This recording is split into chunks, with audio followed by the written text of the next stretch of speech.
What's up, Lego builders? Welcome back to Coconut Brick Studios. We had a great year for Lego Star Wars. Clone Wars made a resurgence. There were a couple of sleeper sets that I think surprised a lot of us. And so today I'm taking all the sets that came out this year and giving you my 2022 top 10. And considering my views on the ATTE, I'm sure I'm bound to make some people angry. Whoa, what are you doing? One thing to note before I get into the video, I'm only ranking play sets, so micro builds, polybags, gift with purchases, and the helmet series will all be excluded. This is outrageous.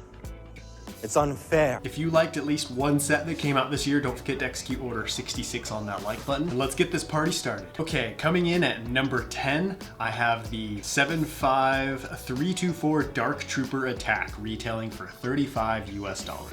I don't have much to say about this one. This really only made the list because of the Dark Trooper minifigures. I think they're pretty cool. It's definitely a better way to army build than with the Light Cruiser. And you do get a decent Luke minifig as well, but I think it's a little bit pricey and the build that it comes with isn't that great. But it does come with a couple of decent play features. A lot of these earlier ones I probably won't have a whole lot to say, but when we get to the juicier stuff up towards the top of the list, things are gonna get interesting. Number 9, I have set number 75322, the Hoth ATST, which retails for $50 US. I'm not into Hoth or any kind of Hoth sets, but I have to admit this is a pretty decent looking set. Great selection of minifigures. You get Chewie, Protocol Droid, a Rebel Trooper, and an ATST driver. When I first saw this set, I thought it looked a little weird because the legs were so long and goofy, but upon further revelation, it turns out the actual ATSTs that were on Hoth had longer legs. Maybe this was some kind of special variant used to traverse extreme terrains. So props to Lego for paying attention to that. All in all, a great addition to any Hoth mock or diorama. At number 8, I've got set number 66708, the Galactic Adventures Pack. This retails for $78 US, but you can find it for $50 at some Walmarts. This set is a little bit of a cheater just because it's basically a set that contains more sets, and all of those sets came out the previous year, but it did release this year and it's got its own set number. If you can get those 3 sets for $50, that's just insane. Plus, all those sets are pretty decent, with the exception of the Trouble on Tatooine. I just don't think that's a good set. But you can't really buy the other 2 without getting this one. So really, this set finds its way this high up the list just because of the $50 sale price you can find it for. In at number 7, I have set number 75333, Obi-Wan's Jedi Starfighter, which retails for $30 US. This one's another obvious one. Anything that has a brand new or exclusive minifigure that looks really cool is obviously going to be on this list, and our first ever Kaminoan minifig is no exception. I myself am not a huge fan of it. I think it looks a little weird, but that's okay. Lego did it, they tried, and who knows, we may get a better looking one in the future. Kaminoan aside, the Obi-Wan figure looks pretty decent, and the Jedi Starfighter looks pretty cool as well. Pretty solid build, but I think it's pretty similar to the one that came out in the 2017 Jedi Starfighter and Booster Ring set. But if you can find this one on sale, I think it'll make a decent little Christmas gift for the Lego Star Wars fan in your life. For the number 6 slot, I have set number 75335, the buildable BD1 minifigure, which retails for $100 US. This is the little droid that accompanies Cal Kestis, the main figure in the very popular Jedi Fallen Order video game. The reason I put this one so high up the list is because I think it looks really cool. This right here is a premier display piece in my opinion.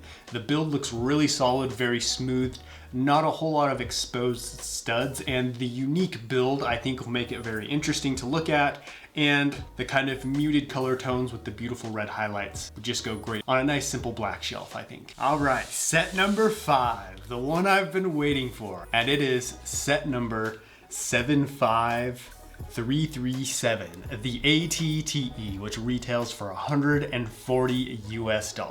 This is probably going to be my most controversial opinion in this list. As a lot of you guys know, I'm not a huge fan of this set, and it all boils down to the minifigs. I have my nitpicks about the walker, and we can get into that in a second, but I hate the way the new helmets look. The printing on them's fine, it's whatever. It's pretty similar to the 2020 style, which I've come to tolerate. Same with the printing on the bodies, looks pretty good, but it's the shape of the bottom of the helmet. How they just jut out and bulge on the bottom. It reminds me of kind of like the large jowls of some kind of animal.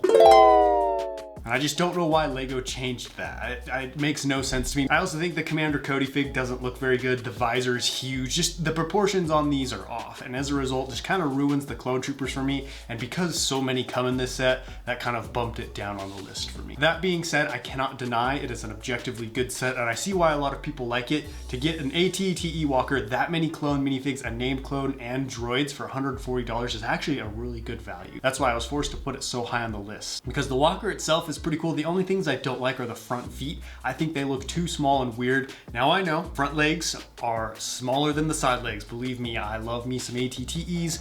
I'm aware of why they did what they did. It just doesn't look good in my opinion. And it's just the way the foot transitions to the leg, I just think it looks really bad. So I'm gonna stick with the good old Brickvault and 2013 AT-AT. In at number 4, I have set number 75342, the Republic Fighter Tank. Now the number 4 spot and the number 5 spot were neck and neck. The only reason the fighter tank made it up above the AT-AT is because of the minifigs. The minifigs absolutely carried this set, whereas the minifigs on the AT-AT pulled it down to the number 5 spot. They have a true 2020 style clone trooper with the 187th, which look really good. And this is our first time ever getting this battalion. Not only that, this is a very rare battalion. So major props to LEGO for reaching out, expanding out of the norm and easy to find and digging something out that not a lot of people know about. The Mace Windu fig also looks really cool. I especially love the Jedi symbol printed on the arms. This is the first time we've ever seen this, and this minifigure can be replicated and used for multiple Jedi, which I think is awesome. Plus you get a couple of battle droids. Now,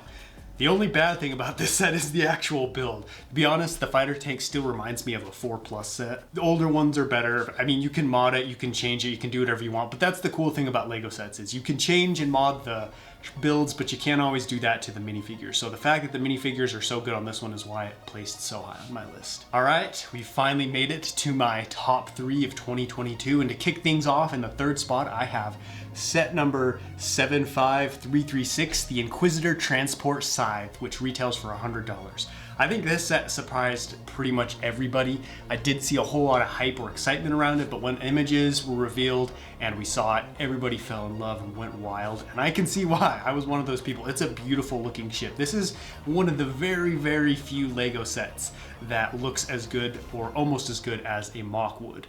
It's very smooth. There are some studs, but there aren't a whole lot. It's very seamless. All the panels and angles fit together really well. Not to mention you get some really awesome minifigs with a lot of main and pivotal characters from the Kenobi TV show. I believe you get the Inquisitor Grandmaster, the 5th brother, the guy with the big hat, Reva, and Obi-Wan Kenobi. This one's gonna hold its value really well because I don't know how many of these minifigures are gonna be remade or in other sets in the future. Unless, of course, you know, they show up in Kenobi Season 2. We may see other sets with them. All right, in at number 2, we have set number 75331, the UCS Razor Crest, which retails for $600 US. I mean, what can I say about this? It's an amazing build. It looks very accurate to the actual ship. It's huge. Everything fits together. It's just a very smooth, beautiful looking display piece. I know there were a lot of people who were like, why Razor Crest? It blew up in the middle of Season 2. I still think it's a cool looking thing. Like, as a LEGO set itself, I mean, there's merit enough right there in the build. But what really holds this one so high on the list for me is the minifigures. As a lot of you guys know, we've come to expect kind of a pitiful selection when it comes to minifig selection in UCS sets.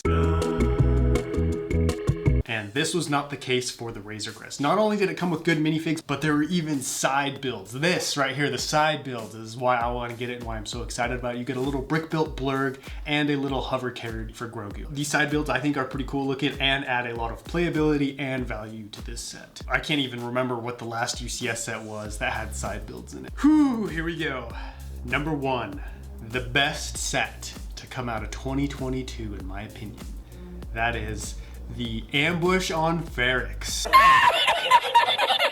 No, not even close. It is set number 40558, the Clone Trooper Command Station, which retails for $15 US.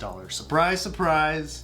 Coconut picked a Clone Wars set for set number 1, but I really like this set. I thought it was a really good set, a really cool idea, and the only set we got to celebrate the 20th anniversary of Attack of the Clones. This is a great army builder set. I mean, at only $15, this is one of the cheapest sets, if not the cheapest set out there to get you clone troopers. Now, it is hard to find, unfortunately. I feel like it's always out of stock. I was fortunate enough to be able to pick up a few. But the reason I put this one of the reasons I put this one at number 1 is because of the minifigure you are able to army build, and that is the Phase 1 Clone Trooper, which has only been released, to my knowledge, in 2 sets since 2014. And that is this Clone Trooper Command Station and the Clone Trooper and Jedi Battle Pack. So, not an easy minifigure to army build, and it's only going to get harder because who knows when LEGO's going to release this one again. It does have a major downside, and that is the 3rd minifigure, which is a clone commander. What a waste. We got it in the UCS gunship, and then we got it again. They probably just had a bunch left over. I think we should have at least gotten a sergeant, lieutenant, captain, any other one, or just another plain white one. But at the end of the day, it's a generic clone trooper that you can army build. We can be thankful at least it's not another Jedi. The side builds in it are all right. I've even used the radar station in a mock. I'm sure that one wouldn't have made the list for a lot of you guys, and I'm sure